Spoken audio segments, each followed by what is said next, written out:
You amassed, six-figure net worth at the age of 24, 5? Saving has been just a habit. It's just been like breathing for me. It's just something I don't have to think about, or it's been hard for me. It's just been ingrained in me.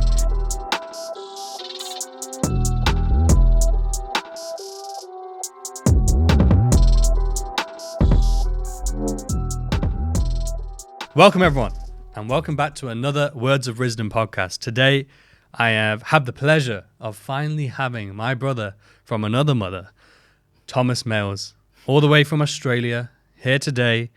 Unfortunately, again, did not fly. I'm waiting for the day when someone flies over just for the podcast, but it's an absolute pleasure. Haven't seen him properly for 4 years. And he's here today. So welcome, brother. Honestly, I really appreciate you having me, man. Like, genuinely, you've been helping me out with not just this, just so much. So just bring the mic. Am I too far away? Okay. A little bit, yeah. There we go. I've not done this before. I love it. Well, funnily enough, we talked about this years ago, man. Even before I ever came into trading, I remember talking to you about wanting to do a podcast. Same thing that we just talked about before coming up here, of like thinking I need a studio and thinking it's way out of reach because I have to buy all this equipment and know all these things about editing, etc. But classic, as I've said many times now, thanks to Albert, I learned about things like this, services like this, and being able to then, as soon as I found out about it, as you can probably tell, I've just been blasting it out because I'm so passionate about, again, it was the original vision before even trading. So the fact that trading came, done all that, and now I've reverted back to something that I always planned to do. And now you're here as well. Like, we used to talk about it back over 10 years ago. God, it's been a journey, hasn't it? We'll go into that now. Let's go into it now. So, like, tell us a bit about yourself. Obviously, I know everything about you, but tell us about, yourself, a bit about, your journey, where you're at now, etc. And then I'm sure we'll crack into some things. God, yeah. These are really tough. Tell me about yourself. You're like, well, yeah. We went to school together. Born and raised in Nottingham, moved to Australia in 2016, and I live in Brisbane now, so in Queensland state.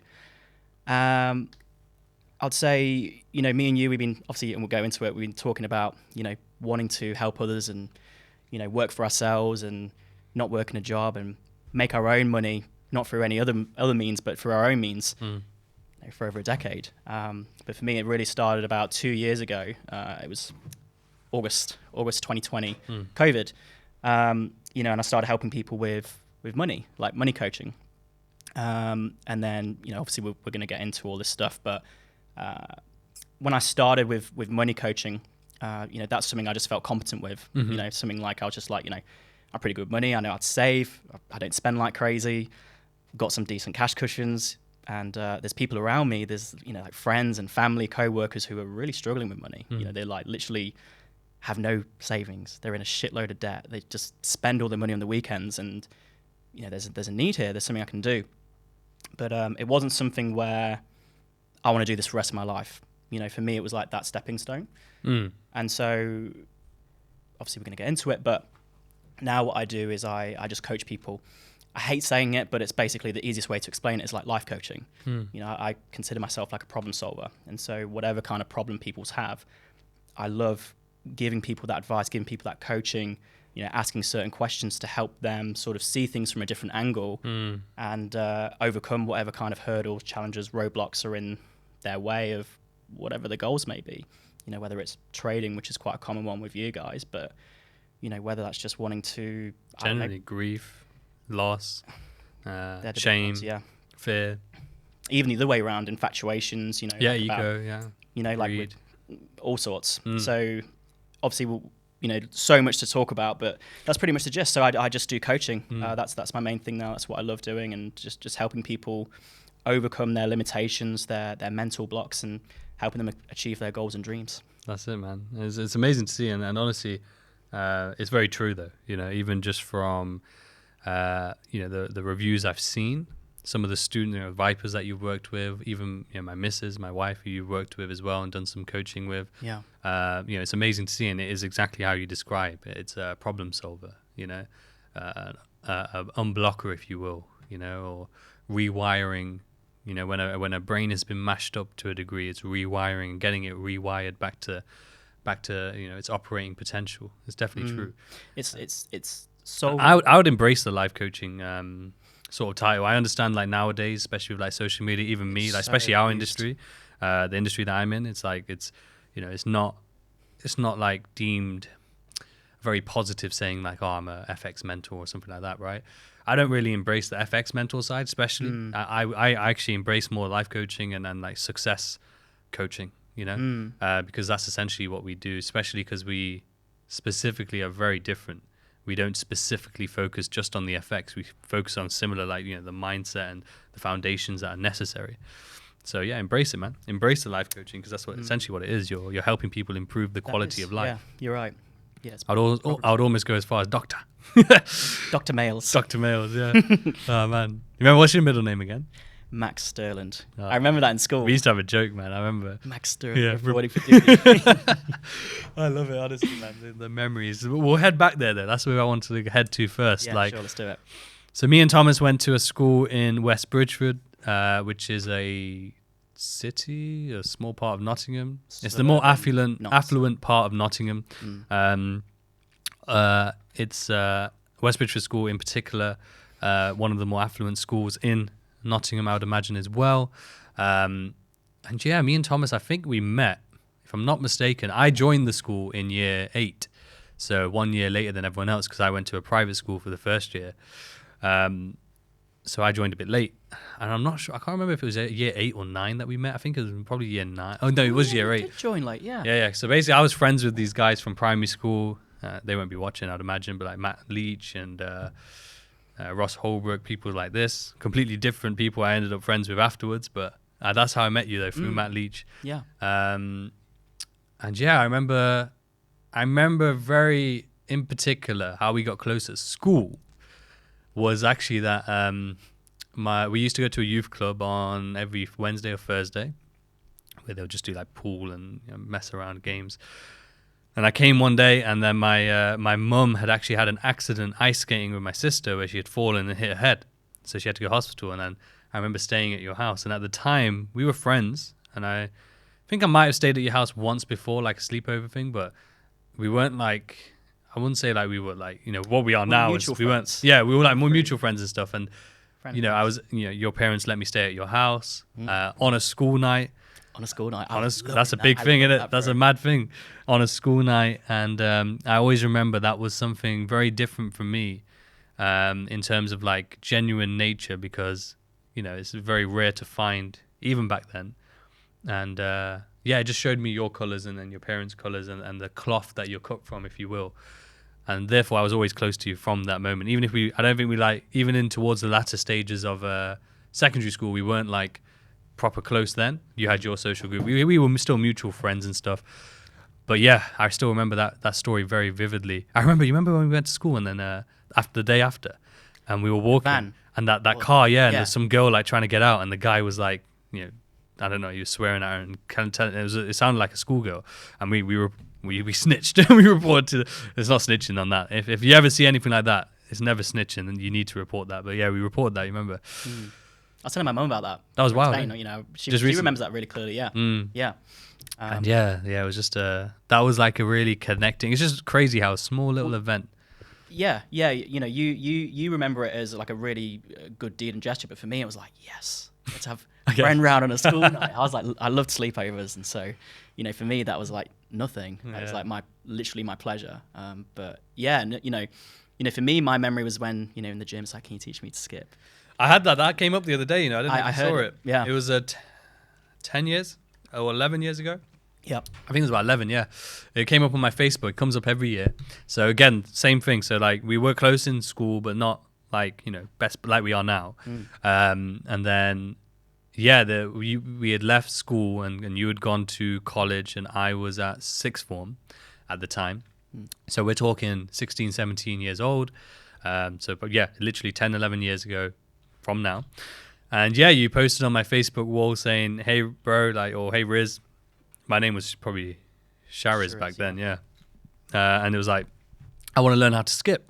Because obviously back then I used to kickbox and just got into boxing, so I used to be in crazy shape back then. You wouldn't believe it. But yeah, I used to be in the gym all the time. So I remember that's how we connected again. We started with that. Then we used to work out together. Then we started just hanging out together, and it just snowballed from there, didn't it? Really, it was literally like we connected over that, and we just stayed together from there. Like, for years, even though we both left college, both started working. Yeah, it was wild, man, honestly. Do you still skip now? Do I fuck? I've gained a little bit of weight since being on this trip. So No, but you're good. I'll probably pick it up when I get back. Definitely, man. Yeah, no, you But I love that reminder there, though. I know, it's just the small things, isn't it? And like, what you were saying about Albert and stuff, like, it's just the small things. It's just a tiny minor event, but how that can cascade and just put you on the. It's almost. Like there's the book Alchemist, and there's a thing in there, Maktub. It's Arabic. It's It's Maktub. Is that how you pronounce? I don't know. I don't know how to pronounce it. Yeah, Maktub. Yeah, something like that. But that sounded a bit more. It's like it is written. It is written. And it's like these little things where you obviously don't take much notice, but you go back. We've got many of those that I think we're going to go over the next. Yeah, totally. And it's like, I don't believe in coincidences, and it's like, it's almost like your mum had to go through that experience with the ice skating and fall down to connect you with me to put us on this path we're on now. And if your mum didn't fall over, who knows where we'd be right now. It's crazy, isn't it? And life is all those moments, and it's just really like I got goosebumps. It's like, you know what I mean? It's just like life is full of that. And even it's not just the good thing, like that's considered a bad thing. Yeah, obviously I do this in coaching, but it's like that's put us on the path now, and life is full of that. Not just the ups, the opportunities, you meeting Albert and then introduce this podcast studio and then doing all these amazing podcasts, but also the terribles, the tragedies, you know what I mean? Like the tragedies I think are the biggest ones, because they're the ones that in the moment feel like it's gone, like, oh my God, it's always going to feel like this. It's never going to change. And then on reflection, you actually realize, like you said, with that one, mum falling really bad in the moment, you could easily feel, super negative and only see it as a negative. But then when you reflect and realize, like you say, like that brought us together, that put like a timestamp, if you will, in my mind, on the timeline. Yeah. And it's so true, so true. And then, like, again, the momentum that we're sat here now, all the memories we've already had, let alone going to have, and all the things we've done already and yet going to do, all because of one spark. And then even then, if we go back one step further, I didn't go to school in year 7.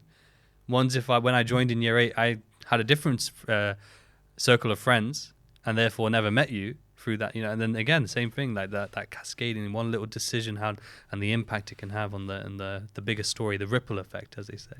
It's very, very interesting. But back then when we were 16, 17, I know myself. I know that I always knew that I didn't want to have a job. I just always, not even that I always knew, it was I never had the vision. Like even back then, I never had like a vision of working. Not that I was against working, because I've always been a hard worker, but I always knew eventually my path was going down entrepreneurship and success and something beyond the average lifestyle. Yeah.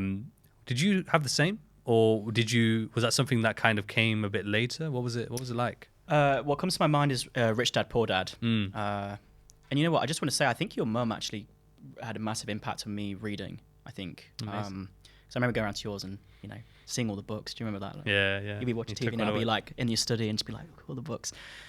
But I remember reading Rich Dad, Poor Dad and page from there, 69, classic. But it was a quote on wealth, and it was basically, it literally changed my life, because it was basically, wealth is a person's ability to survive so many days forward. Put in other words, if I stopped working today, how long would I survive? And I remember reading that, and it really impacted me. And that book overall, highly recommend. But that quote, and it just kind of made me think a lot differently. Like, how do I get that? And I did all the research and stuff, and it's not through a job. You know what I mean? Yeah, it's through building businesses and investing and things like that. And that was around like 17, 18. But when I created Twitter like 10 years ago or so, the caption I put was, I'm an average guy, but not going to live an average life. Oh, I love that. You know what I mean? Mm.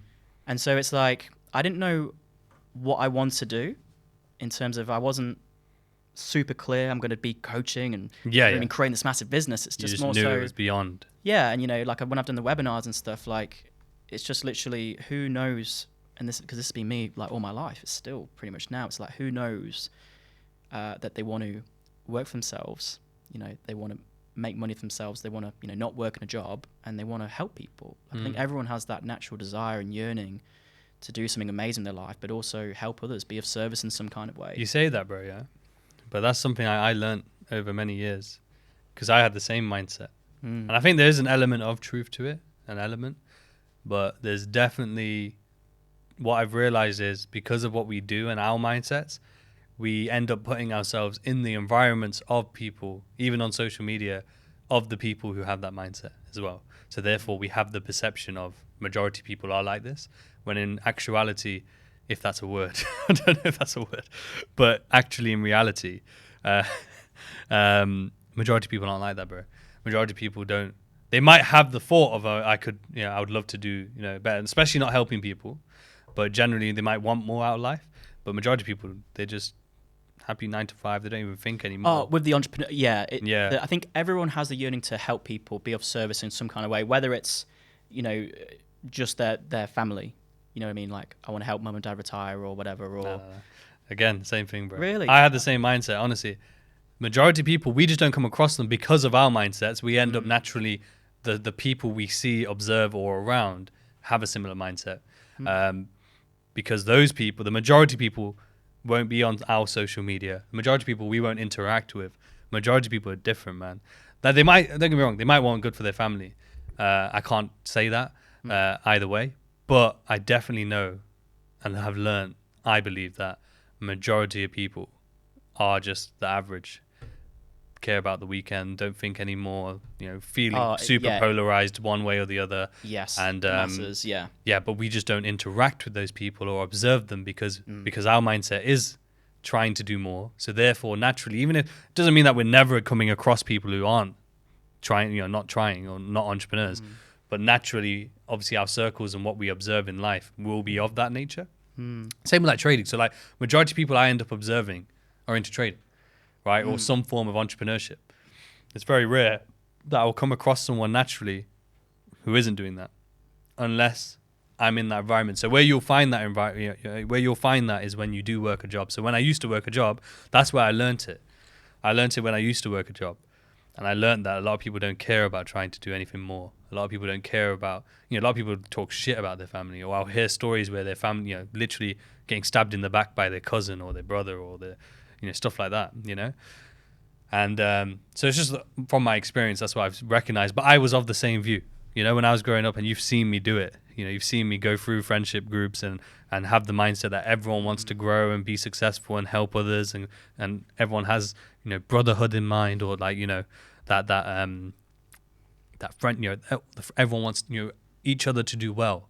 But as you've seen me go through, you've seen that I've been around people who do not, even if I was on it and my mindset was on it, you saw the sort of people who I was around who were not on it, and then you've seen me cut them out for that. So it was just something I've learned over years, and something I would say, like, you probably, I don't think you meant it like that anyway, to be fair. I think you were more talking about the entrepreneur sort of mindset rather than the average. Yeah, because I think everyone has, everyone's an altruist, a giver, you know, and they do stuff for others freely. But then also everyone's a narcissist, and people kind of don't want to be a narcissist and they just want to be an altruist. But we're both. We just oscillate through them. And, you know, it's just like sometimes people tend to appear more one way, but then, you know, everyone has both sort of thing. But yeah, definitely. I wish we definitely lived in a world where it was that people wanted to help others. I think that's what is necessary and needed. Maybe part of it does come down to, at the end of the day, though, like the animalistic nature. Like back in the day, people would have been competition. Not everyone is in that thrival, you know, like if you know, Maslow's hierarchy of needs, not everyone is in that self-actualization state, you know, wanting to make the most out of life and be the best version, because most people are at the bottom of the pyramid. If you don't know what that is, just Google it, Maslow's hierarchy of needs. I mentioned it on the last podcast, but I called it Pavlov's. Accidentally. Pavlov's dog, is it? Yeah, I mixed it together. You know, I mixed it together, and I said in the comments, you know, let me know. And guess who let me know? It was my mum who let me know. She let me know.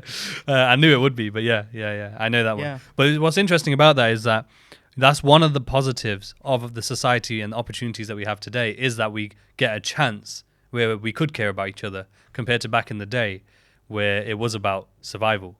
So therefore you'd need to put your needs first, and back then survival meant that another person might come and take your food. So therefore you need to not care. You need to put your priority on yourself. While nowadays it's not that same survival of the fittest in that sense. It might be in the workspace, might be in business, in a different form. But in terms of like caring about another person, you know, caring about that person there nowadays doesn't mean that there's no food on your table, for example. In business, maybe it's different, but in terms of day-to-day life, back in the day, caring about that person meant probably survival, literally. Nowadays, not so much. So therefore, that's one of the benefits, and that's why I say, like, it would be great if people did care about each other. World would probably be a better place, but now we're adding a bit more context, and I because I think most people, the masses, are surviving. It's true, you know what I mean? And that's why I was so big on finances, and you know, that's what I was thinking when we were talking about it. Yeah. The top traders, the 1% of traders who are successful, they are in that top bit of Maslow's hierarchy needs. They are self-actualized. They've got all the bottom rungs completed. If you want to think like a video game, they've completed it. They're playing in that game because they've got all those things done first. Do you remember what they are? Because I know the first one, just because people will be watching, they might not know what it is. I know one's shelter, so like environment. Basic. Yeah, one's finances will be one of them, of course. Relationships, social maybe. Side of things. Yeah, social. Yeah. And then work. Yeah, vocation, yeah. And then I think that's where we're getting towards the top of it, yeah. Yeah. Obviously, you can just Google it and you'll see the table and you'll probably understand it from there. But yeah, just so we can give a little gist of what we're talking about there. It's just basically like a pyramid, and it's just like you don't get to the top of the pyramid straight away. You've got to build the foundations. And obviously, we're going to talk about this. But over the last 10 years, that's essentially what we've done to get to where we are now. Like in the beginning, what we were talking about, you know, reverting back to what we started with, you know, when we were 16, 17, 18, we didn't have any of those things really. At that point, we were living at home. We were probably just about going into the workforce, experiencing that environment and building getting our personal environment sorted, getting our, our relationship, our social circles, getting our vocation and so on. So obviously, you know, through reading that book is where it kind of opened your eyes to a more than the average lifestyle. And what was your mindset back then? Because I remember back in the day, me and you, we used to obviously have our jobs, have our different things that we would do obviously separately, but pretty much at one point I knew it was like almost daily that we would hang out. But you know, very, very often, every week at the very bare minimum, but definitely almost daily for a long period of time. And I remember, you know, I used to pick you up, and when I'd be dropping you off, we would talk generally, obviously, very good in-depth conversations. Obviously, there's a lot of chit-chat as well. But when I'd be dropping you off, I know that pretty much every time we would sit outside your mum or dad's house, and we'll sit in the car for a good half an hour to an hour talking about plans, talking about viewpoints, life. And one in particular moment I remember. I know what you're going to say. Yeah, one in particular moment I remember was I asked you a question saying, what would be enough for you monetary wise? I said, what would be enough for you? What was your answer? Like $2,000. $2,000. We were on about passive income, weren't we? Yeah. Not working. Yeah. Passive income. I think we just talked generally. Yeah. I think I remember just saying that how much would be enough for you monthly. Bear in mind, obviously, we were 16, 17, 18. So like $2,000 back then was obviously quite a considerable amount of money back then. Because our expenses were nothing. Yeah, nothing. So like it was obviously a lot, but I remember saying that to you. You were shocked. I was shocked, yeah. I was like, what are you talking about, man? By it. Yeah. I was like, what are you talking about, man? Like, you know, 2K is easy. We can just get a job. You can get a job tomorrow and get 2K. Like, and I remember you were like, no, but I'd be happy with that. Well, that would be enough. And I was like, no, man, it won't. And I've not really been materialistic. Same. But I still knew that in terms of what we wanted out of life and in terms of success, 2K was like a low bar to set. But I remember that it was a very not profound, but like it was a clear memory even to this day where I was like, I remember that conversation. But those are the sort of conversations we would have where I literally would talk about, you know, I want to help people, man. I want to, you know, be living free, you know, and doing things for ourselves, and really, you know, like mine, for example, 30 million by 30. You know, we talked about these goals 10, 11 years ago, way before anything was on the table, any clear path was on the table. anything. Money. There was no money. There was nothing. We were dreaming for years. We're just young, yeah. I mean, and I don't want to say that in a bad way. Just It was a start. That was the stepping stones. Yeah. It was necessary. Yeah. But the thing is, though, this is the thing. Like, if I didn't have you, for example, to have those sort of foundational conversations with and thoughts, the other people I was around, as you know, and as I've talked about before, they weren't about that. There were very few of them. There were maybe one or two where still could have those. Usually it ended up being older people, like Faz, for example. He's like, at the time when I was 17, he was probably late 20s, so like 10 years older than me, already successful, already, so I was having conversations like with this guy, or my mum, for example, again, my mum, so like 20-year gap, having those conversations. I don't know if it's 20 years actually. Yeah, it's 20 years. But yeah, having those sort of conversations, and people of that caliber. But in terms of people my age, there wasn't a fucking vast amount of people I was talking to, So if I didn't have you there, who knows, again, same, maybe vice versa, like who knows if we had that mindset, continued with that mindset. Likewise. So, and I think it's very important because don't get me wrong, I think there are nowadays, I don't like to say nowadays a lot more because I when I reflect, I realize that even when we go back generations, it's kind of the same, just different circumstances. Like nowadays we have social media and stuff. I was about to say nowadays there's probably more 16, 17-year-olds who are after the grind. But probably not. It might just seem that way because we're able to observe them on Twitter and Instagram and so more now. But it's probably the same. But I would definitely say it's so powerful when you are of that age, 16, 17, 18, you're starting your journey. You're literally, essentially, I would say, at the start of your actual life. Up until that point is your educational life, the free pass, if you will. Now you're starting your actual adult life. This is where you get to choose and dictate your future. And it's so important to have just one person. As long as you have one person you can have these sort of conversations with and talk about your goals, vision, and push each other and accountability and try things out and fail and discuss. And even when you have hard times, being able to talk about it, because I know even back then we used to talk about it. And I think it's so powerful to just one friend. I think the mistake is trying to have a shit ton of friends, trying to be cool and shit like that, which I fell into a little bit, but because I had someone like you, it wasn't wasted, if that makes sense. Because I may have been trying to have the cool set of friends or the people that you deemed cool or whatever. Well, you realise what's important, don't you? Yeah, and you realise the difference in caliber. That's what, by having someone to refer back to like yourself as a mirror. So if I put these guys and then you, so one person versus 10 who may seem cool, in terms of substance and quality, the one person outweighs the 10. But if I didn't have you, I would have nothing to reflect on. And then I would probably very easily fall into that trap longer term, which I probably imagine happens to a lot of people, unfortunately. Yeah, it's funny you say that because the most common topic on this holiday I've been on, for 5 weeks back in the UK, is how when you're younger, because, to be honest with you, coming on this holiday, I've not really seen many people, really. But the people who I've seen are the people who I love and care about or, went to school with and had a great relationship with, and it's like your circle as you get older gets smaller, but it gets stronger and it gets, if you're actively trying to do that, though, because I think I see a lot of people where they put so much weight on trying to maintain relationships that don't need maintaining in terms of. I'm so big on that. Just like if I don't want to hang out with you, I kind of do like a spring clean, like every year or every couple of years, I'll try and reflect on like, what am I doing? Like all these people that I have connections with or some form of communication with, what's needed, what's necessary, what's actually one-sided, what doesn't have that fair exchange. Yeah, because me and you are big on that. We've always talked about that for a long time, and it was definitely very, very powerful. That I've still used to this day. If I reflect that and I think like there's a lack of fair exchange with this individual, I'll cut it out because there's no need to maintain or use your energy when it's not vice versa. And it's not trying to say like, oh, this person's useless, or this person's bad necessarily. It's just at the end of the day, it's your life. You have one life. And are you going to spend time maintaining something that isn't serving you in any way? All right? Or in a very little way, or maybe even holding you back or distracting you.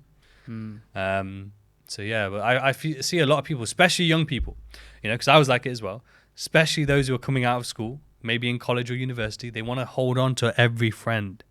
And it's such a powerful sort of thing to think about when it's like just one or two are going to be your friends for potentially life or long term. Don't worry about trying to be friends with everyone. That is a mistake of youth. That's a youthful mind. That's a naivety that young people have. And You're the average. You're the average of the 5 people you hang around. Yeah. You know. And to be honest with you, though, as always, you have to learn from experience. So we can say it all day long, but again, you have to go through it. Experience is the best teacher, and like one thing with me, I'm really big on learning. It's more important than money for me. Like where my money goes. A lot of the time. I've had savings and stuff and investments, but how much would you say you've put into coaching? Into learning overall, I think I worked it out the other day. It's about 40 grand over my life, and this is just I've not even accounted books, so probably 45ish. But it's really important to me, and it's made me who I am. But through this last year especially, it's like there's learning through mentors, coaches, and people directly, but the best learning is through experience, life itself. The journey. You've got a friend who stabs you in the back, sort of thing. Like that's painful at the time, but what you learn from that and how that helps you with the rest of your life. Yeah. It's invaluable. You work out like how much that is worth to you. Them stabbing you in the back, sort of thing. You're like, I'm so grateful you stabbed me. Everything, yeah. Whatever. That's just a probably a terrible example, but no, it's true, right example, because again, it's like it prepares you, better preparation for the next event. For not even event. The rest of your life, better preparation, better observation, things that you're trying to take on board. That's one great example. Another example, toxic environments, same thing. In the toxic environment, feels like shit. Feels like this is absolutely, it could be a toxic environment at work or at home. In the moment, it's going to feel absolutely terrible. But in reflection, the growth and lessons that you learn from it, that you then use for later, so that when you recognize another toxic environment, maybe you don't fall into the trap. Maybe you know how to pivot. Maybe even if you do have to fall in the trap, you know how to handle it a lot better. How to identify, yeah. Avoid it. Exactly, and understanding the character traits in these toxic environments, because I've been in many of them, right? Toxic relationships even, whether that's friendships or partners.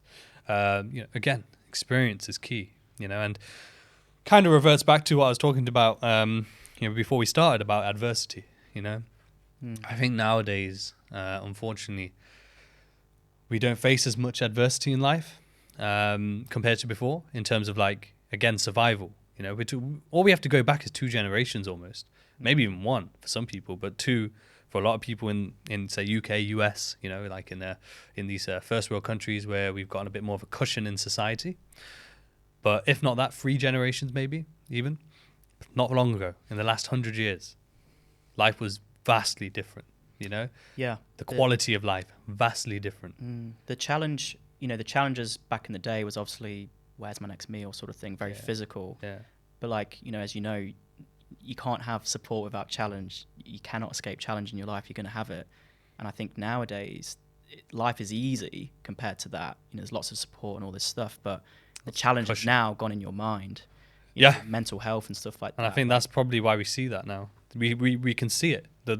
If we hold a mirror up to society, we can see what the numbers represent, and it's showing and indicating that because of this cushioned lifestyle and society we live in now, don't get me wrong, it doesn't mean that people aren't struggling, not all. But it's definitely, in comparison, even those struggles, in comparison to 100 years ago, vastly different. And that's probably why those struggles hurt so badly, because, again, people are not used to adversity. They are seeking to avoid adversity. We are told adversity has no place in our lives, right? So therefore, when it happens, we feel like confused, surprised, shocked. Yeah, and it's such and it sends you completely to the negative end of the spectrum. So then, that's why I am so big on, facing adversity. I think it's necessary.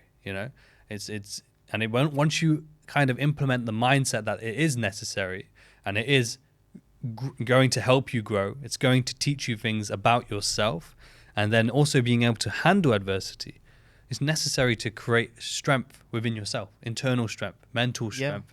And it can answer the problems of, not answer the problems, but it can definitely help with mental health. It can definitely help with your viewpoints and perceptions in life.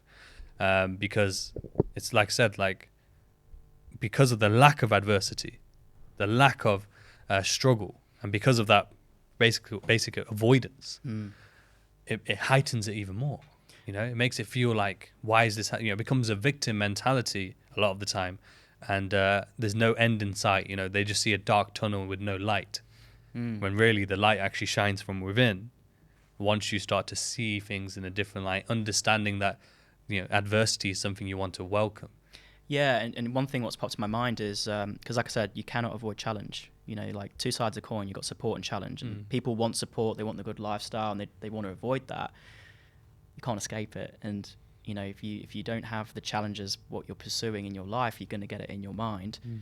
And there's a really great quote, I don't know who it's from, but it's like, you want to choose challenges that inspire you. You know what I mean? Like what you're doing, for example, with your trading, like you're you know, the challenge of like putting yourself out there, creating all this content, helping people, you know, managing your traders, your business, and then your family, and then your health. And it's like, that's a challenge, but it's inspiring to you. And so the more you fill up your life with those inspiring challenges, the things which is going to make you better and fill you up, like you said, the less you're going to be filled up with challenges which dispire you, what make you stressed. And so if you're not actively pursuing challenge, you're going to get it in your life, but it's going to be in a form which you don't really appreciate and which is going to stress you out and inspire you. So it's like, you know, like you were saying earlier, like, you know, cold showers or reading or going to the gym. It's like that stuff makes you stronger, you know, physically when you go to the gym, but then mentally, you know, it's a challenge. You know, there's things you can definitely do. You can go on Netflix and you can binge, or, you know, it's all about the choices and everything. It's embracing, isn't it? So it's like, take that as an example, like cold shower. You've chosen, you know, you're going to do the cold shower. You also know beforehand you're not going to like it, but you're doing it on purpose to build that discipline for the benefit of facing that adversity, right?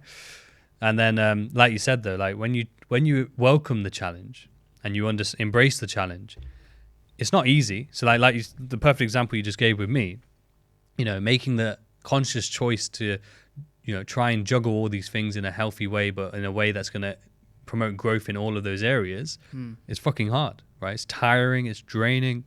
There's so much that needs to be done. And even when it's hard, even when it, you know, at times when it's so tired and I'm drained out or burnt out, for example, or when, you know, it feels like there's a lot going on at once, overwhelming sometimes, I can get through it knowing that I've chosen to do this. I understood that this is going to happen, but because of passion, because of understanding that growth is on the other end and this is necessary, makes it a lot easier to handle compared to if you're trying to just have a cushioned life, easy life, no challenges. When things then come up, as they naturally will, you detest it, you hate it. It becomes so emotionally charged because you didn't plan for it, you don't want it. And also because of that, you're then not seeing any form of positive. You're not seeing any form of, you know, what am I getting growth out of this? You're only seeing like, why is this happening to me? I don't deserve this. This is never going to end. This is so difficult. And that's not to try and take away from the fact that they are those things. As I said, I know the fact that they are hard, you know, and that they can cause stress, right? And naturally so. And that's the whole point, is that you recognize that, feel that, so that you can then appreciate not only the good times, but also get to the good times, right? Obviously, you know, there are different circumstances where things are a lot harder than others. You know, things like grief, for example, of course, that's not like just going to go away just because you think, oh yeah, this is just a challenge for me. And it doesn't work that way. It's a process, you know, it's not overnight. And that's another problem. Obviously, you know, we've gotten so used to things happening quickly, you know, like a Netflix show being dropped all 10 episodes. We don't even have to wait for the adverts. There's no adverts anymore. We don't have to wait for an episode to be dropped. That's just one example, let alone, let's say, our deliveries. Let's say, you know, our content online now as well. Everything's just instant. Instant, yeah. And the way we view things is instant as well. So, like, a lot of the time we'll see someone like Gary Vee and be like, oh, this guy just became famous easily overnight, or Logan Paul, or KSI, or Lewis Hamilton, any of these people who are, successful, we will just see that, they've always been successful, or they did it quickly. It was easy for them. But only when you dive deep and look into their journeys do you realize how hard it was.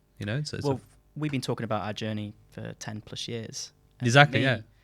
It's taken us 10 years to just get to, for me, I feel like I'm just starting. I'm probably sure we've got. I feel the same, yeah. Do you know what I mean? It's like that starter mentality, and it's just like, it's been 10 years. So there's probably a lot of, young guys watching this who've probably just started that personal development journey. and they think I'm going to be a full-time trader in a year. You know what I mean? It's taken me 10 years just to, you know, I talked about this on the webinar. You know, it took me 8 years to just start. You know, just to actually go out there and put out content. Yeah. Put myself online. Yep. You know what I mean? And it's just like it takes time, and obviously I think, you know, it's this. Well, in that 10 years, look how many failures we had. You know? And yeah, and people don't appreciate that. They want the progress, they want the results, but it's like it's the actions which get the results, and it's this immediate gratification lifestyle, which, you know, and this mentality where, you know, the Netflix, we get things now, and so when it comes to the results and the things, the true things we want in life, we have that same sort of mindset. We associate it, Yeah, and it kind of, it's like our brain chemistry is rewired due to all these dopamine hits and due to, you know, perceiving things as happening now, as well as experiencing things like these things like Amazon or Netflix or all these things that are happening very quickly nowadays. Our mind probably rewires itself to expect that. So when we then put the same mind that we now have into our entrepreneurial journey, same thing happens. We expect the same. But let's dive into that actually. So like, you know, inside that 10 years, we talked about our sort of mindset at the start and what we used to do. Very powerful, obviously. There was like essentially, I believe me and you have connected a mastermind in that time and over the last 10 years, especially back then, in the way we would speak. And I remember we would definitely have different viewpoints on things, like that 2K thing as an example. That's a perfect example, like where your perception was the 2K and mine was different. And by masterminding together, it was, even if at that moment it didn't change anything, but definitely down the line you might have then had your own experience to then be like, oh, actually. Yeah, Yeah. I've one thing I want to say earlier is like we balance each other out. We like complement each other really well. So like I consider myself as quite a conservative and quite like a intellectual. Like I like to plan things out. I'm very logical. Whereas you're more of like a go-getter, and you're just like, fuck it, let's do it, and let's just like build my wings on the way down. Rather, my thing's like, I want to build my wings before I jump. Yeah. Do you know what I mean? But it's like neither's good or bad. But it's like, you know, I've learned a lot from you. I'm sure you've learned a lot from me in terms of like helping each other.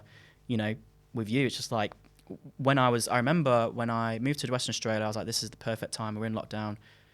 Now's the time to start. Now's the time to really follow my dreams, because I feel like I've not. And I called you, and because you obviously posting, you started and all that stuff, and I was like, you know, how do I do it? How did you do it? How can you help me? And you were like, you just gotta fucking do it. You know what I mean? And it's just like, I needed that. You know what I mean? But that's something, you know, with your nature, you're just a person who doesn't give a fuck. You know, you just go for it. Whereas me, it's like, I'm the opposite. I'm like, I give a massive fuck. You know, I had to ask someone on YouTube, you know what I mean? How do I not give a fuck? Yeah. You know what I mean? And that's obviously where the journey started. But that's it. Like, but the reason why I'm like that is because I spent so long giving a fuck. You know what I mean? And it took me doing that, and maybe it was just a bit earlier for me that I switched out of that, you know? And it was mainly, don't get me wrong, I put a lot of my mindset, and, you know, a lot of people say like you're ahead of your years, like being 27. A lot of people think I'm like 35, you know, and stuff like that. Even when I was like 18, 19, people thought I was like late 20s and shit because of the way my mindset was at that age.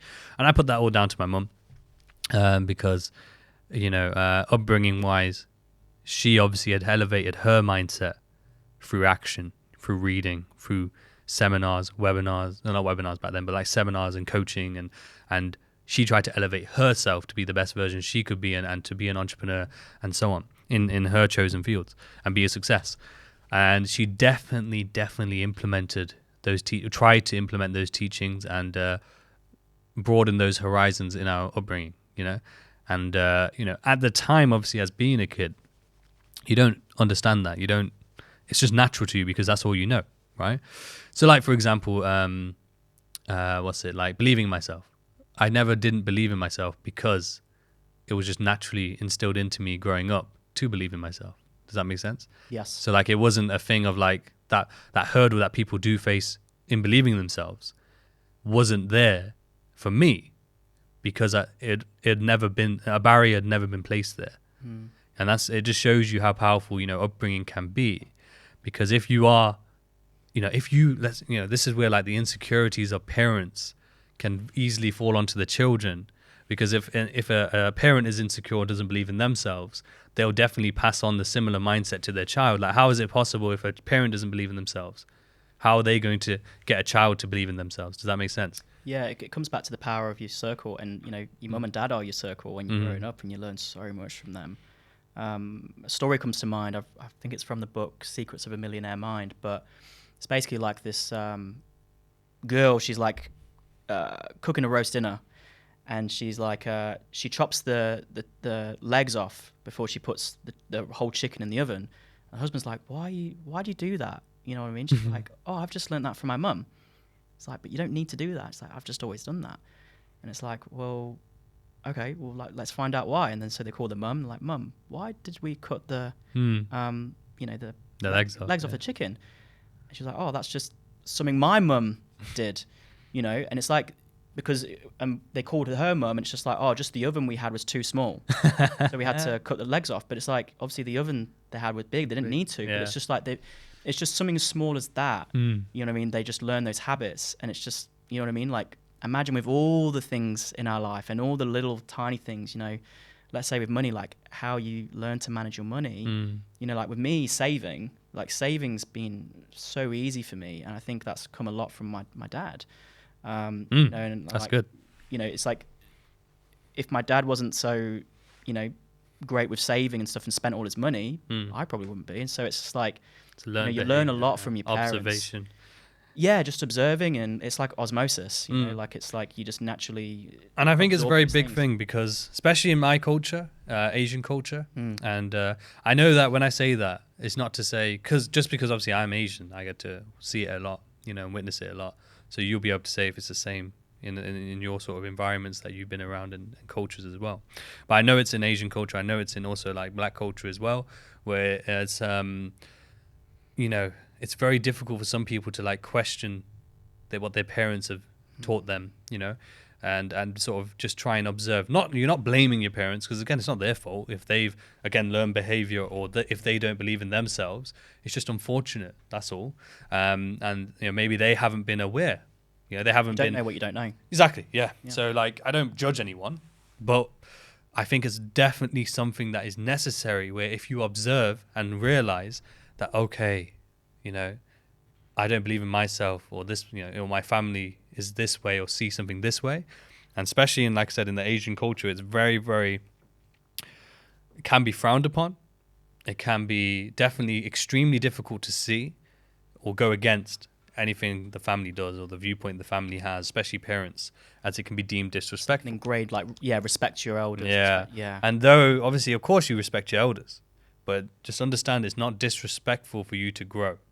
And undo your own thing. You want to do your own thing and undo what people refer to as generational curses, but really it's just undoing past trauma of them, or just perceptions that they already passed on to you. They were subordinated to their dads, and their dads subordinated to their dad, just like and that passed on learning behavior. So like if they've learned to not believe in themselves, or if they've learned a particular viewpoint on the world that's a bit limiting. And if you recognize that, hey, this is a bit limiting, or I feel a bit of friction here, or I feel like I feel different. Right. Yeah, exactly. It's okay to branch out of that. And it's not disrespectful, because respect is different. Respect is about showing love and care and attention and along them lines, Unconditional. Time. Yeah, unconditional love. But unconditional love does not also claim claim your life, and claim that you can't grow as an individual or change your perceptions, and it's definitely, like I said, it's very big in our culture that I've witnessed. It's kind of like people pleasing, isn't it? Exactly. Yeah. Now I didn't have to really grow up with that. There's little elements, to be fair, as I've gotten older, which were surfaced in certain ways, but just very minor in comparison to what I've heard of others. And again, very big props in my position of two things. One, obviously mainly my mother actually, because she made the decision when we were younger, which we'll dive into probably a bit later. But when we were younger, to step away from the culture and our family due to certain circumstances. And because of that allowed her to then shape our minds herself. She got to decide. Because very easily, if she didn't do that, we would have been around these mindsets, these generational curses, these other people's perceptions, and that would have been then, I'm sure, ingrained into us or filtered to us. But because we were then separated from that, she got to control what was ingrained into us, the mindsets we would grow up with and the values that we would have. So it's very interesting that, again, like you say, reverting back to what we said earlier, one decision, one moment, one event that can change the whole shape of someone's reality in life. Yeah. And that was one of them. You know, being able to separate from this cultural mindset and all these people, these vultures, in my opinion, which we'll get into. But at the time, these vultures, not always vultures, of course, but in this particular situation, by stepping away, it freed me, my sisters, our mindsets, you know? It allowed us to be free. And my mum, obviously, to be free as well. It just comes around, again, to the power of your circle. And, like, who, you know what I mean? Yeah. Obviously, that's not you intentionally doing it, but it's your mum. Yeah. Like, because obviously these people in my life, these individuals are going to have an influence on my kids. It's like, I want what's best for my kids. I don't think this is best. So I'm going to do, you know, a challenging thing, a hard thing. I don't know what the story is there, but, you know, we will step go into away. it, yeah. You know, to but you do know what's best. You know, it's doing what you feel is right. It's not doing the right thing isn't always easy, but it's never easy. You know what I mean? And it's like when it comes to like kind of the people pleasing and subordinating, it's like, you know, you're with you for your whole life. Exactly. Yes. You with you for your whole life, 24/7. You know, for the whole life. And it's like if you have the choice between pissing someone else off or pissing yourself off, choose other people because you're with you forever. Exactly. You know what I mean? And you don't want to come to the end with regrets. That's where they surface, Yeah, you know? yeah. Exactly. But what you were just saying there, one thing we can touch on is like, it's always the cliche things. You know what I mean? When you revert back to it, as you said, power of your circle, how often do you hear that? You know, we've probably heard that for the last 10 years. You know, power of your circle, be mindful of your circle. You can't put your hand in a pot of glue without some of it sticking. Yeah. You know what I mean? It's like, you know, who you hang around influences you. It definitely does, yeah. Whether you're conscious of it or not. But you know, like that, how that's one of the core principles you learn about in terms of success, right? Same with like hard work, same with like self-belief, same with like work ethic and so on, right? Yeah. Notice how success, the blueprint that we all know and hear of constantly over and over, the books all talk about it, the life coaches all talk about it, you know, the motivational videos all talk about it. It is true. It's the basics. Yeah, it is the fundamentals, right? The foundation. People want the magic pill, people want the next best thing, and they want it again quick, immediate gratification. But it's the deferred gratification, it's the basics, we know it and we hear it, but we don't want to do it because it takes too long and it's just like, oh, it's not sexy and it's boring. But it's like, you know, and like with investing, you know, like I think Warren Buffett says, like, if you're excited, you fucked up. You know, if it's boring, you're on track in terms of investing. I say the same with trading. I think it's the exact same with trading. Yeah, like, trading's not a gambling thing. It's not a casino. It's treated like a business. You know, businesses tend to be boring, you know, the boring stuff. But let's talk about this for a moment then. I think we'll wrap up this episode with this topic. Well, with two topics, because I want to talk about two things that kind of go hand in hand. One is obviously trading journey, and second is obviously what you touched on earlier. And we'll start with the one you touched on earlier because you've already touched on it, which was obviously learning about the habit of saving. Yeah. So for yourself, you amassed, six-figure net worth at the age of 24, 5, younger? How old? Well, it was whilst you were in Australia, right? When I started tracking it, yeah, which was 2020. You know, I realized I decided 25 into the 24, 25. 25. Yeah. Yeah. So six-figure net worth of 25. Now you didn't. I'll say this, and then you can break it down into you know how you learn, how you went about it. But you didn't have a high-paying job. No. You didn't invest into like Facebook or Uber or Netflix or Amazon back in 10, 20 years ago, or crypto for that matter, in terms of like, you know, before any bull runs or anything like that. And you didn't, what was going to be? You didn't like flip money, win a lottery or anything like that. You didn't do any of these things, right? It was simple fundamentals, as we talked about, you know, the foundation, you know, hard work and playing the long game. And sacrifice, of course. How did you go about doing that? You know, how did you get a six-figure net worth by the age of 25 without any of those things? Yeah, like there were investments and stuff, and you know, being like given money and stuff like that. But like, that's not like the whole thing. It's not like the whole thing. Well, it wasn't even like 50% of it or 60% of it in that sense. Yeah, like it's part of it. But you know, saving has been just a habit. It's just been like breathing for me. It's just something I don't have to think about, or it's been hard for me. It's just, as I said, like I think with Dad, it's just been ingrained in me. I remember when I was a kid, you know, like when you have like a £10 note or £20 note, people are like, I don't want to break into my £10 note. I would love breaking into it because I had this like ceramic pot, and it was one of those where you put the coins in, but you can't take get it out. You have to smash it. And so I'll be like, I love spending into my notes because then I get more £1, £2 coins and I can put it in my jar. Yeah. It took me about 2 years to save, but I had 580 quid when I was in my teens, 13, 14, which for me is like a lot. Yeah. And, it's just like saving, it's taken me, years to get there and lots of jobs, and I've been traveling and stuff and spending, but it's just like, it's just simple, and it's obviously it's not the whole thing got me to that six figures, but you know what I mean? It's just basic shit. And it was the foundation, though, wasn't it? It was like the habit that was necessary to lead to that, but you also did do the sacrifice of, living below your means, actively trying to do that, which again, people actively try to not do, Yeah. Because I think too many people put weight into, I need to invest to make money, and create a cash cushion. I need to have a high paying job. I need to, always trying to think I need this, I need that, when really, if they start to cut down what they're doing now so that they can create more of a cushion, more of a net of saving, and have that habit of saving, because majority of people don't save, Well, I think it comes a lot back to that quote, the Rich Dad Poor Dad quote. Me seeing my goal wasn't to be rich or look rich. My goal was to be wealthy. And so, the quote is, wealth is a person's ability to survive so many days forward. If I stopped working today, how long will I survive? And so, for me, it's like a numbers game, and it's an equation. It's like if I've got £10,000 in the bank, but then my yearly expenses or whatever is £10,000, that's like £833 a month expenses. Then I've got a year of time to buy myself if I stop working. Yeah. If something happens, if a pandemic hits and everyone loses their job, which happened, how long have I got? And most people, I think, I can't remember the exact stats, but like very little time. A quarter of people have no savings, and then I think it's like a third of people.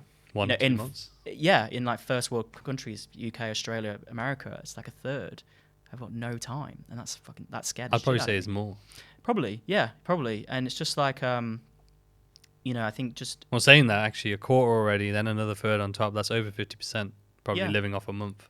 Yeah, and it's just like I didn't want to live like that, and it's more so. It's just for me, money has just been freedom, and so with that quote, it's just like you can make that into an equation. So it's because people think just more money, but then it's like, well, you've got all this money, but then so if you have £1 million, but then your expenses are £1 million a year, you've got a year of time. But then you could have someone who has 100 grand, and then their yearly expenses are 10 grand, and so that's £833 a month.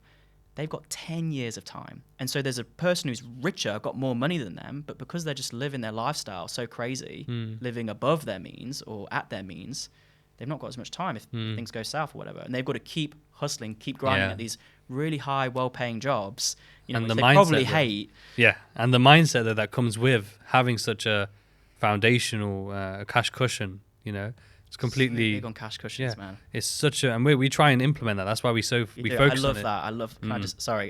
I love you and Cal just talk about it so much, and I love that because it's been one of the biggest things for me. Allow me to take steps in my entrepreneurial journey and take risks, not working a job for 2 years, just having savings. You know what I mean? And just the peace of mind it's brought me, and so many benefits, opportunities. You know what I mean? Just having cash, having savings, and just like the amount of emphasis you put on that in teaching your Vipers and how important it is. I love that because it's just like, trading, Maslow's hierarchy of needs, trading, but then no one has savings and no one has investments, and they're trying to build like, a house without the foundation. Yeah, you're trying to build it on quicksand or something, so it's not going to work. It's going to keep falling down. And the reason we're big on it is that I've experienced that. I saw the shift when I focused on that first, got the foundation, and then traded. The shift was massive.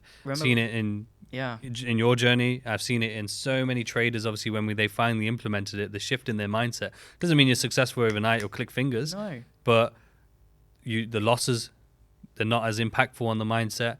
Bad trading streaks, not as impactful on the mindset.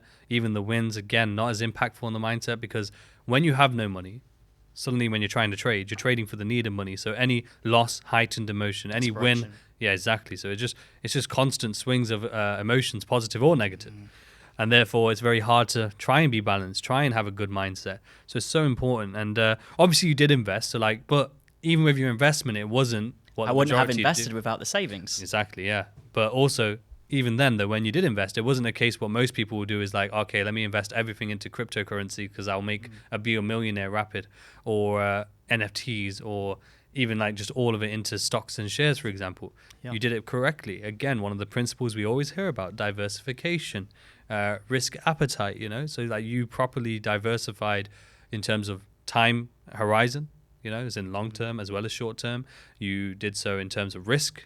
Higher risk investments, lower risk investments. You did so in terms of dividend, so you had a cash flow. You did so in terms of compound interest, like you did it all right. And that's why by 25, you were able to do a 6-figure without, this is what I meant by like the power of it. Though you had investments that obviously aided and definitely gave some growth, but it wasn't a case where you went all in on one thing, gambled it, or, put it all into a risky asset, or whatever it may be. But like, you didn't just do what majority may do to get into that position where they literally, a lot of people nowadays, they put in 10, 20K into one crypto and it managed to pay off, and that's all they have. Yeah. You did it all right. You invested correctly while still having the cash cushion. You diversified the investments, you tracked it, everything. Like, what big on tracking? Yeah. What was there a particular, was it something that helped you to do that? Was it something you always wanted to do and knew that was beneficial? Or was it something that you kind of didn't do and then obviously picked up because you knew the benefits in it? Well, with trading, when we learned how to trade, obviously learned about crypto, and I started learning about really truly investing from that. And I invested a few thousand in crypto, but obviously not everything into crypto. But, learn about that and just the struggles of, being patient, and, things weren't going my way. But I literally held on for it. I think I bought crypto in like 2017. Yeah. Well, we both did. The end of the bull. And it's just at the end of it, not been so many mistakes, obviously.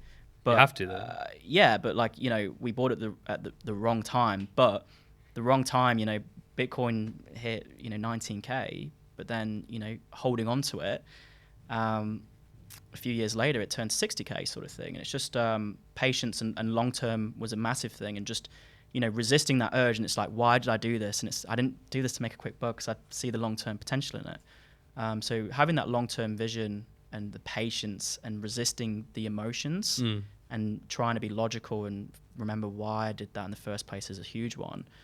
But then, then I started learning more like sound principles and being like, this isn't really sustainable if I can't, because with crypto, there's a lot of element of luck because it's speculation. Yeah. You don't know if it's going to go well. It's a new thing. And so it's like, how repeatable is this? Yeah. How many times, if I had 1,000 lives, how many times could I have done this again? It's like very few. And it's like, I think I got that from Naval's book, Naval Ravikant or something. It's like, if you live 1,000 lives, you want to be able to get the same results every single time. But that's by doing like sound investing. And so I learned more about like sound principles and how to properly invest. Because really, yes, I invested in stuff and took the risk, but also lucky. There's an element of being prepared and doing the research and stuff, but then there's an element of luck, and so it's just taking advantage of that opportunity, but also realizing this isn't sustainable. And so then I started with high speculation, but then I've started to be a lot more conservative, investing in index funds and saving again, you know what I mean? Like, and now my thing is just investing into education. Like I've always been doing that, but now it's really focused on that. But would you say, and I would say, as an observer, I would say it's the case, but would you say through investing even in education during that period is what allowed you to also obviously create more wealth as well? Because obviously investing into certain educational points allowed you to have different perceptions, different lessons that allowed you to then learn and grow. Yeah, like, I've made a good amount of money from crypto before, but like because there's like financial wealth, but then there's also like the wealth of knowledge you have and character and experiences and stuff like that. It's just like the wealth I've gained knowledge-wise, mindset-wise through my own experiences, but then for investing in mentors and coaches and books, seminars, and the person I am today because of that is invaluable. It's just like you can't put a price on that. Whereas with the investing in crypto and index funds and stuff like that, the returns are small in comparison. You know what I mean? Like you put in $1,000 into an index fund, and expect 10% a year, you're going to make $100. But you put $1,000 into a mentor, you know what I mean? Make 100,000. Yeah, you know, you can quit your job, you can whatever. Well, I've had the students, man, who paid me like 3K for mentorship, 3.5K, and then they've made multiple six figures. Not to show off or anything, but like in terms of yielding results, and that's multiple six figures, and yet it's uncapped as to what they can make. Yeah. That's only in the space of 12 months, you know? So that's multiple six figures in 12 months. So imagine 10 years from now, compound interest. They could be making 7-8 figures just from having one mentor. Not because of me. It's again down to everyone's hard work, of course, and you know their discipline and mindset and everything. But in terms of education, it could be anyone. It could have paid a different mentor, whatever amount. Yep. But what I'm getting at is exactly what you're saying there. The in terms of quality education, good education, where the person who is educating you has good intention and has the knowledge, and is able to teach in a way that you can take it on board. It's worth its weight in gold. It's priceless. You know, priceless. Yeah. That's why you see successful people who, whether they're top traders or top people in their fields, will pay six figures for to have a mentor. Some people pay six figures to have, just an hour call with someone. And it just goes to show, and these are people who are already millionaires, already people who worth 9 figures. Yeah, there's a quote. It's basically like the people who need it most don't do it, and the people who need it least do it the most. And it's like, I guess this is just for people watching this. Like, if you don't have $3,000 to invest in a mentor, if you're just starting off, get a fucking book. Like, it comes back Start to somewhere, because Rich Dad Poor Dad. It comes back to those pivotal moments. £10 on a book, not even that. There's no excuses, man. One quote. I remember saying to you, every book has a golden nugget. Yeah, I've always loved that. And it's just like, you got to find that golden nugget. Look at that one that sparked essentially your journey in a way. Yeah, I got goosebumps because it's like, I think if I didn't read that one book, life's just full of these moments. I love it. But it's just like that one book, that one quote, page 69, lol. It's just like, you know what I mean? But at least it's easy to remember as well. I know, exactly, 69. I'm pretty sure if it's not, I'll be embarrassed. But just on your mind. But yeah, that one quote, it's just like, because I think it resonates because it's like, that's what I want. I don't want to be rich. Like, I don't want to have this lifestyle. I don't give a fuck about Lambos. I don't give a fuck about, all this stuff. Man. For me, it's the experiences and, helping people and stuff like that. And it's just like this, having wealth, having that financial freedom, being able to buy time, that's going to give me options. That's going to help me do these things. Lambo's not really going to help me. I mean, marketing maybe, but it's just like, as much I perceived this is how your it's mindset, for your journey and legacy, Yeah, and so it's just a book, £10. But it's like, that's why I love books. But the thing is, there's no excuses nowadays because you can get free, so much free information. You can pretty much find books for free online. Yeah. So even if you have no money to pay for it, there's so much stuff to get you started nowadays. God. Yeah. That's the beauty. That how we talk about the negatives of social media, the negatives of where we are at, but the positives are there. Like the access to information at your fingertips at any point in anywhere in the world. It's incredible. The issue now is we have so much information. It's which information is the right information or the best information for me. We have too much, and it's trying to find those. That tunnel vision. It's like with trading. There's so many of these fake gurus and you know what I mean, the signals, and it's just like it's out there, but it's who are the right people, and it's not necessarily right or wrong because I've been scammed. You know what I mean? But it's just like that. The benefits of being scammed is obviously now I'm a lot more careful of who I invest to. I'm very selective. So it teaches what you need to look out for. And you can obviously do it without getting scammed, but the truth is, if you get scammed, it's not a bad thing. It's not necessarily a bad thing, yeah. But it's just like it's finding those people is obviously just trial and error thing. You kind of need to go through that at some points to make you a lot more aware and stuff like that. That's it. But yeah, just a £10 book.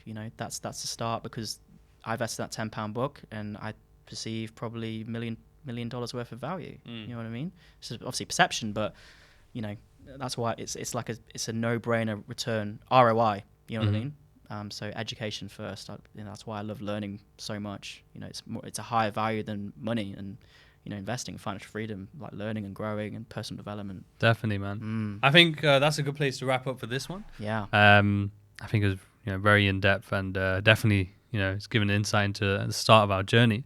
But catch us on another episode where we'll go into a bit more depth into some latter stages, like the middle stage of our journey and leading up to where we are now. But Thomas's socials will be in the description below, his Instagram. Anything else? Instagram? I think Instagram, yeah. Just do Instagram. I guess we can go into it later if there's anything else there. Coaching, yeah. Stuff like that. It's all there. Reach out to me on Instagram, yeah. But yeah, just like, subscribe, make sure you're following, and we'll catch you on the next one.